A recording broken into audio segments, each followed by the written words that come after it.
Hello hello నమస్కారం అండి. నా పేరు డాక్టర్ సాయి కిరణ్. నేను చిన్నపిల్లల వైద్య నిపుణుని.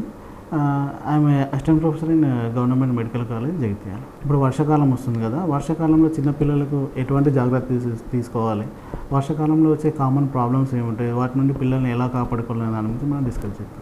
వర్షాకాలంలో కామన్గా చిన్నపిల్లల్లో ఈ రెస్పిరేటరీ ఇన్ఫెక్షన్స్ అంటే upper respiratory tract infection, lower respiratory tract అంటే రెగ్యులర్గా ఉండే common cold, severe cold, pneumonia, మళ్ళీ డయేరియా లాంటి ప్రాబ్లమ్స్ చాలా ఎక్కువగా వస్తుంటాయి. వీటిని అవాయిడ్ చేయాలంటే స్కూల్ గోయింగ్ పిల్లలు అంటే స్కూల్కి వెళ్ళే పిల్లల్లో రాగానే వాళ్ళకి హ్యాండ్ వాష్ చేయించడం, పిల్లలు ఏదైనా తింటున్నప్పుడు కానీ తిన్న తర్వాత కానీ రెగ్యులర్ హ్యాండ్ వాష్ చేయించడం వల్ల కామన్గా ఈ వర్షాకాలంలో కామన్గా ఉండే ఫ్లూస్ కానీ బ్యాక్టీరియా వైరస్ కానీ పిల్లల నోట్లోకి వెళ్ళకుండా పిల్లలకి ఇన్ఫెక్ట్ కాకుండా చాలా వరకు మనం కాపాడవచ్చు.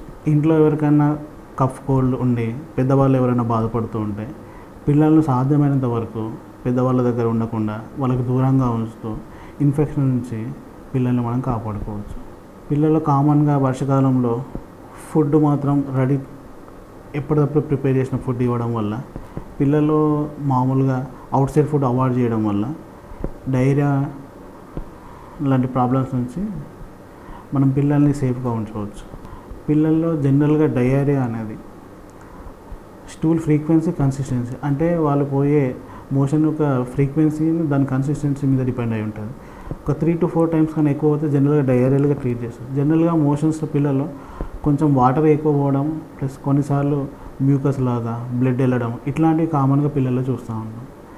వీటిని అవాయిడ్ చేయాలి. జనరల్గా మోషన్స్ అనేటివి పిల్లల్లో పళ్ళు వచ్చే టైంలో కూడా వస్తాయి, ప్లస్ ఇన్ఫెక్షన్ వల్ల కూడా వస్తుంది. పళ్ళు వచ్చే టైంలో వచ్చేది మనం మామూలుగా పళ్ళు వస్తున్నాయి, చిగుళ్ళ వాపు వల్ల మోషన్స్ అవుతున్నాయి అనుకుంటాం. కానీ చిగుళ్ళ వాపు వల్ల ఈ మోషన్స్ జనరల్గా పిల్లలు పదే పదే వాళ్ళ చేతిని చిగుళ్ళ మీద తీసుకోవడం, పెయిన్ ఉండడం వల్ల మోషన్స్ ఎక్కువగా వెళ్తుంటారు. చిగుళ్ళ వాపు ఉండడం వల్ల పిల్లలు వాళ్ళ నోట్లో వేలు వేసుకోవడము, బయట ఆడుతూ అన్ని ఆట వస్తువులను ప్లస్ వాళ్ళు ఉన్న ఫ్లోర్ని టచ్ చేస్తూ నోట్లో పెట్టుకోవడం వల్ల ఇన్ఫెక్షన్స్ లోపలికి వెళ్ళి డయేరియా మోషన్స్ ఎక్కువ అవుతుంటాయి. అది దాన్ని మాత్రం మనం నెగ్లెక్ట్ చేయొద్దు. స్టూల్ ఫ్రీక్వెన్సీ, కన్సిస్టెన్సీ అంటే స్టూల్ పోయే విధానం కానీ ప్లస్ అది ఎక్కువసార్లు వెళ్ళడం వల్ల పిల్లల్లో ఏమవుతుందంటే పిల్లల్లో ఉండే వాటర్ కంటెంట్ అనేది బయటకు వెళ్ళిపోతుంది. వాళ్ళ ఉండే వాల్యూమ్ అనేది చాలా తక్కువ ఉంటుంది కాబట్టి వాళ్ళు ఎక్కువసార్లు మోషన్స్ వెళ్తే బాడీలో ఉండే వాల్యూమ్ వాటర్ కంటెంట్ తగ్గిపోవడం వల్ల డీహైడ్రేషన్ గురయ్యే ప్రమాదం చాలా ఎక్కువ ఉంటుంది.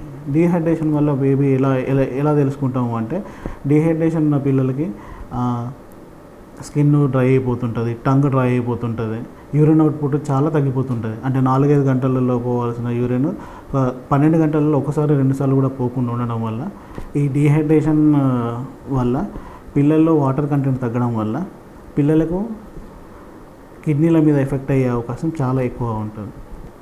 డీహైడ్రేషన్ వల్ల పిల్లల్లో ఒక్కోసారి మెదడులో రక్తం గడ్డగట్టడం, మెదడులో రక్తం లీక్ కావడం, ఫిట్స్ వచ్చే అవకాశాలు కూడా చాలా ఎక్కువ ఉంటాయి. దీన్ని మనం ఎలా నివారించాలి? పిల్లల్లో డీహైడ్రేషన్ కామన్గా లూజ్ మోషన్స్ వల్ల ఎక్కువ అవుతుంటే వాళ్ళకు సరిపడినంత తల్లిపాలు తాగే పిల్లలైతే తల్లిపాలు పట్టించడం, చిన్నపిల్లలైతే వాళ్ళకి కంటిన్యూస్గా ద్రవ పదార్థాలు లిక్విడ్ కంటెంట్ అంటే వాటర్ కానీ, ఓఆర్ఎస్ కానీ, పాలు కానీ లేకపోతే ఈజీగా డైజెస్ట్ అయ్యే ఫుడ్ కానీ కంటిన్యూస్గా ఇస్తూ ఉండాలి. ఇన్పుట్ అవుట్పుట్ చూస్తూ ఉండాలి. అంటే మనం ఎంత వాటర్ వాల్యూమ్ లాస్ అవుతుంటుందో అంత లిక్విడ్ డైట్ మనము ఇవ్వడానికి సాధ్యమైనంత వరకు ప్రయత్నించాలి.